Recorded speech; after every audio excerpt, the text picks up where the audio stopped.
Shalom saudara-saudari yang terkasih dalam Tuhan Yesus Kristus. Puji Tuhan, bertemu kembali di dalam renungan harian firman Tuhan. Tema kali ini adalah, apa sih perbedaan belajar Alkitab dengan makan firman? Yesus berkata bahwa firman-Nya bukanlah pengetahuan, melainkan roh dan hidup. Dalam Yohanes pasal 6 ayat 63 memberitahukan perkataan-perkataan yang Tuhan katakan kepada kita adalah roh dan hidup. Alkitab bukan buku pengetahuan. Jika kita menjadikan Alkitab sebagai buku pengetahuan baik dan jahat, maka kita akan mati. Di dalam Kejadian pasal 2 ayat 17 memberitahu kita, tetapi pohon pengetahuan tentang yang baik dan yang jahat itu, janganlah kau makan buahnya, sebab pada hari engkau memakannya, pastilah engkau mati. Akibat salah makan, mata terbuka dan menjadi tahu.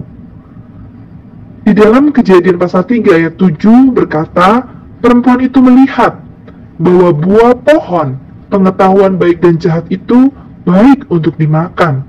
Lalu ia mengambil dari buahnya dan dimakannya, dan suaminya pun memakannya. Maka terbukalah mata mereka berdua dan mereka tahu. Di Taman Eden, Allah memperingati manusia. Di dalam Kejadian pasal 2:17b berkata, pada hari engkau memakannya, memakan buah pengetahuan baik dan jahat, pastilah engkau mati. Namun, yang terjadi atas mereka adalah, pertama, mata mereka terbuka. Kedua, mereka menjadi tahu. Kejadian pasal 3 ayat 7 memberitahu kita bahwa mata mereka terbuka.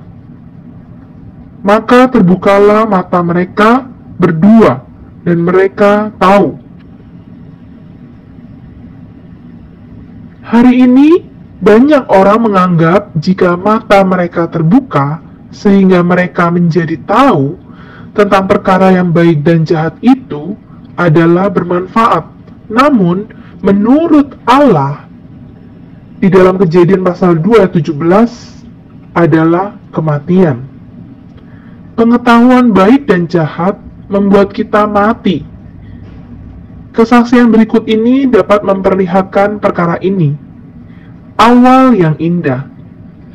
Setelah seorang saudara diselamatkan dan masuk ke dalam hidup gereja, sejak itu baginya hidup gereja suatu kehidupan yang baru. Hatinya selalu bersuka cita. Mulutnya senantiasa memuji Tuhan dan mengucap syukur. Dia mengasihi setiap saudara seiman dalam gereja. Baginya semua adalah saudara-saudari yang terkasih di dalam Kristus. Oh, dia merasa hidup gereja begitu indah. Di matanya, apapun yang dia lihat dalam hidup gereja adalah baik. Dia melihat saudara-saudari semua begitu baik. Saudara-saudari di dalam gereja tidak sama dengan orang-orang dunia. Oh, inilah tempat yang tepat bagi saya. Demikian yang dia rasakan. Setelah sejangka waktu, dia mulai rajin membaca Alkitab dan buku-buku rohani. Dan dia semakin yakin dan percaya bahwa sekarang dia telah menemukan kebenaran. Mata terbuka dan menjadi tahu.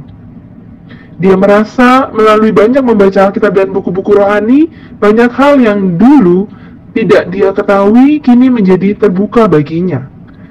Dia mulai bertanya-tanya dalam pikirannya, oh, sekarang saya mengetahui bagaimana seharusnya hidup sebagai orang Kristen. Orang Kristen itu harus saling mengasihi.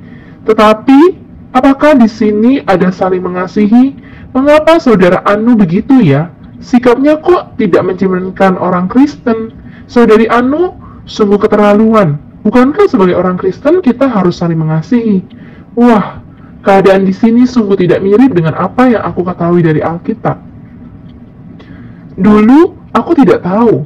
Sekarang aku menjadi tahu ini, tahu itu, tahu ini dan itu. Alkitab berkata demikian, menurut Alkitab bla bla bla. Demikianlah keadaan saudara ini setelah banyak memiliki pengetahuan Alkitab.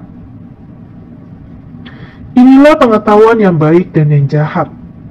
Pengetahuan baik dan jahat membawa kematian. Di awal-awal hidup gereja, sebelum matanya terbuka oleh pengetahuan baik dan jahat, dia mengasihi semua saudara-saudari dalam gereja. Tetapi sekarang, setelah dia banyak membaca Alkitab dan menerima pengetahuan tentang yang baik dan yang jahat, matanya menjadi terbuka dan dia menjadi tahu kelemahan saudara dan saudari dalam gereja, dan dia mulai mati. Kejadian pasal 2:17b berkata, pada hari engkau memakan buah pengetahuan baik dan jahat, pastilah engkau mati. Inilah akibat makan pengetahuan yang baik dan jahat. Hasilnya adalah kematian. Semakin banyak makan pengetahuan, semakin mati. Kematian ini membawa masuk kuman-kuman dosa, seperti ambisi, iri hati, kebencian, dan lain-lain. Setelah semakin banyak makan buah pengetahuan baik dan jahat, melalui membaca Alkitab dan buku-buku rohani, banyak pengetahuan baru dia dapat. Dia mulai dapat melihat kelemahan saudara-saudari di dalam gereja. Oh, sekarang mataku terbuka. Sekarang saya jadi tahu bagaimana seharusnya kriteria seorang hamba Tuhan. Dahulu dia sangat terbantu oleh pelayanan hamba Tuhan itu. Namun sekarang dalam hatinya dia berkata, sekarang aku tahu bagaimana menjadi hamba Tuhan. Apakah dia hamba Tuhan? Bukan. Saudara itu tidak pantas jadi hamba Tuhan. Ternyata dia bukan hamba Tuhan. Alkitab memberitahu saya bahwa dia tidak memiliki kriteria yang harus dimiliki oleh seorang hamba Tuhan. Dulu dia datang ke dalam persekutuan gereja dengan sukacita. Sekarang dia datang dengan penghakiman. Dahulu semua yang dalam gereja baik di matanya. Sekarang apa yang dia lihat semuanya salah. Inilah kematian. Pengetahuan semacam ini sungguh membunuh. Sekali lagi, Kejadian pasal 2 ayat 17b berkata, pada hari kita memakan buah pengetahuan baik dan jahat, pastilah kita mati. Alkitab bukan buku pengetahuan, melainkan roh dan kehidupan. Apakah Alkitabnya yang salah? Bukan, melainkan cara membacanya yang salah. Motivasi membaca Alkitabnya yang salah. Alkitab bukan pohon pengetahuan baik dan jahat, melainkan pohon hayat. Namun dia memperlakukan Alkitab sebagai pohon pengetahuan baik dan jahat. Dia menyalahgunakan Alkitab, memperlakukan Alkitab sebagai sumber pengetahuan. Di Taman Eden, ular itu berkata pada Hawa, pada waktu kamu memakannya, matamu akan terbuka, dan kamu akan tahu tentang yang baik dan yang jahat. Iblis selalu menyuruh kita mencari pengetahuan, tetapi Yesus berkata bahwa firman-Nya bukan pengetahuan, melainkan di dalam Yohanes pasal 6 ayat 63 memberitahu kita perkataan-perkataan yang Tuhan katakan kepada kita adalah roh dan hidup. Dalam 2 Korintus pasal 3:16, perjanjian baru tidak terdiri dari hukum yang tertulis, tetapi dari roh, sebab hukum yang tertulis mematikan, tetapi roh menghidupkan. Perlu memakan firman. Yeremia pasal 15 ayat 16 berkata, apabila aku bertemu dengan perkataan-perkataanmu, maka aku menikmatinya. Firman-Mu itu menjadi kegirangan bagiku dan menjadi kesukaan hatiku. Sebab nama-Mu telah diserukan atasku, ya Tuhan Allah semesta alam. Menurut seluruh wahyu dalam Alkitab, firman Allah baik untuk kita makan dan kita perlu memakannya. Firman Allah itu merupakan suplai ilahi sebagai makanan untuk merawat kita.